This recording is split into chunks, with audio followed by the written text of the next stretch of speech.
અમદાવાદમાં આવેલા RTO circle, જે સવારથી લઈને રાત્રે મોડે સુધી ભરચક રહેતો એરિયો છે, ત્યાં બીઆરટીએસ બસ સ્ટેન્ડ આવેલું છે. એસટી નિગમની બસો પણ ત્યાં ઊભી રહે છે. તેની સાથે રિક્ષાનું પણ સ્ટેન્ડ આવેલું છે.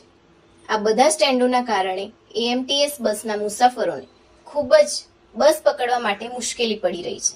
સાથે સાથે ત્યાં જે એમટીએસનું બસ સ્ટેન્ડ આવેલું છે, હાલમાં જે રીતે અમદાવાદમાં ખૂબ જ ગરમી પડી રહી છે, આવી ખૂબ જ ગરમીથી બચવા માટે છાંયો કે બેસવા માટેની કોઈ સુવિધા પણ એએમટીએસ દ્વારા આપેલ નથી. અને તેની સામેની બાજુમાં તો એએમટીએસનું બસ સ્ટેન્ડ પણ આવેલ નથી.